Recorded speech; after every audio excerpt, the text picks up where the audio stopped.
Have you ever wondered what draws us to some people like magnets, and while others just leave us with this soggy, lukewarm feeling? Welcome to the nerdy side of attraction. We promise not to make it boring. From the chemistry of pheromones to the psychology of attachment styles, we're about to explore what really makes us click or not click with that special someone, or the person you just saw at the bar. Ready for a thrilling and fascinating dive in? Let's go. Number 7. Adrenaline rush and arousal. We all know about the classic primary attraction, the one where we're drawn to someone because of their looks or the way they smell. But did you know there are some other wacky biological factors at play that influence our attraction levels? Yes, and one of these factors is adrenaline. Now, if you're already feeling amped up and excited from an adrenaline rush, there's a high chance that you'll find someone you meet more attractive. We're not kidding. It's science, folks. In fact, one study found that people who were on a fear-inducing suspension bridge were more likely to contact their attractive interviewer again. And they even had some saucy thoughts in their minds. And this phenomena even has a name. It's known as misattribution of arousal. Simply put, it's when people get confused about what's causing their heart to race.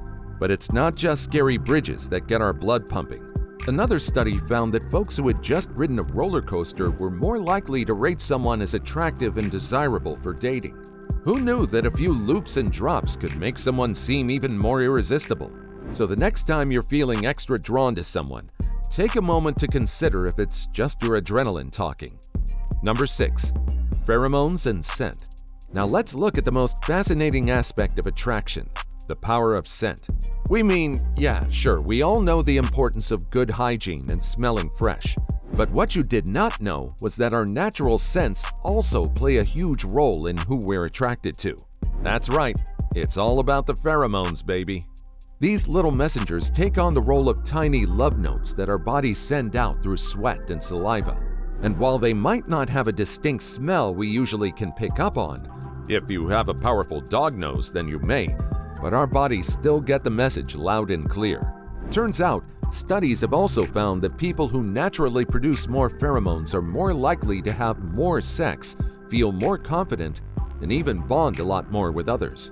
So if you're looking to up your attraction game, maybe it's time to stop obsessing over the latest perfume and start embracing your natural scent. But, don't take this as a signal to not shower after gym, because that's just nasty. For the next time you're feeling the attraction, take a moment to appreciate the power of your natural scent. Number 5. The underdog sense of attraction, taste. Now, taste and smell are like two peas in a pod. Surprisingly, it turns out the way we taste controls why and how we're attracted to someone. When we kiss, for example, our bodies react to the pheromones in our partner's saliva, which can either turn us on or turn us off. Some might find cigarettes or citrusy taste more attractive, and someone might just feel good with mint. But it's not just about kissing. Even just being around someone with a certain taste guides our attraction to them. For example, if you're on a date with someone and they order something you find off-putting, like a stinky cheese or something spicy, you might find it harder to get in the mood later on. On the other hand, if they taste like a refreshing mint or a sweet fruit, well, it's your lucky day. And hey, it's not just humans who have a preference by taste. Take the fruit fly, for example. These little guys have taste receptors all over their bodies. And studies have found that certain tastes can actually influence their attraction to potential mates. So the next time you're feeling picky about what you're eating or who you're kissing, just remember, you're not alone. Number 4. Physical features. Yes, physical features are the most obvious playboy of attraction. But what you didn't know was that even science has shown that people who are considered attractive are generally seen as more interesting, happy, smart, and even moral. The nerds call it the halo effect. Now, when it comes to dating, we all know what research has shown. Physical attractiveness this, physical attractiveness that. The science on attraction has advanced so much that now physical attractiveness is even one of the deciding factors if you will give a chance to someone for another date. In fact, in one study called the computer dance, participants were randomly paired up, and the deciding thing for liking the partner was simply how good-looking they were. Now here's another shocker. Did you know that even a person's name can affect their first impression? Yep, and we have another study to back it up. In that one, college students were shown photos of women who were equally attractive, but the only difference was their name. It turned out that the women with the more desirable names were much more likely to be considered beauty queens by their participants. Isn't it hilarious how science of attraction works? On that note, let's take a sneak peek into the psychology of attraction. Number 3. It's all about proximity, similarity, and complementarity. Ignore all the buzzwords because we're going to break down science for you. First off, in the wacky world of attraction, being physically close to someone doesn't guarantee you're going to fall head over heels for them. Nope, there's actually a bit more to it than that. Proximity might have fallen short on attraction scale, but spending time with someone who you live close to or meet every day just might bring it up. In the exciting universe of psychology, research indicates that we're often attracted to those who are similar to us, a phenomenon referred to as assortive mating. In simple words, if you're tall, you might find out that you're more attracted to other tall people. It's comforting and kind of validating to date someone with similar physical features. But don't worry, it's not just about physical characteristics. Similar attitudes, enjoying the same activities, and having similar backgrounds are also key influencing factors. From what we think, it's because, at the end of the day, we're just looking for someone to share our love of quirky cat videos with. While on the other hand, complementarity is also crucial. Complementary characteristics support one another like building blocks. For example, if you're an introverted person, you will most likely find yourself attracted towards an extroverted partner. It's like the saying goes, opposites attract. But it's important to note that it's opposite complementary personalities that really catch our attention.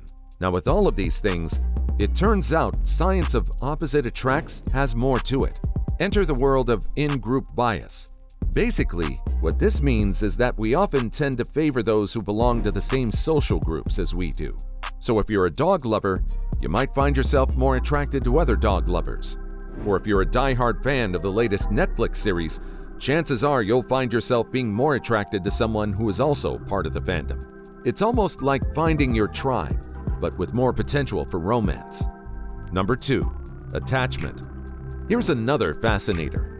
Attachment styles are literally psychology 101. If you're a geek, then you know it primarily means the way we relate to others in intimate relationships. Sounds pretty important, right? Well, it is. Our attachment styles are pretty impactful when it comes to how we interact and behave in relationships, from childhood through adulthood. It's like a relationship GPS, guiding us on the roads of love, or maybe sometimes leading us down the wrong path.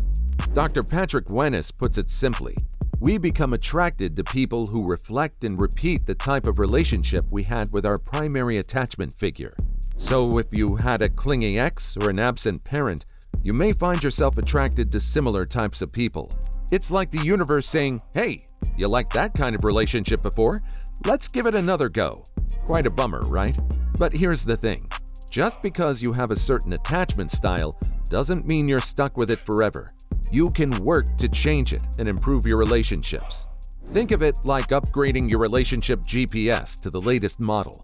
Yep, quite some improvements to do there. Number 1. Less choices, more choices. Scarcity. Everything is short in the market. Scarcity is a concept that can make you feel like you need to act fast, or you'll miss your bus on something great.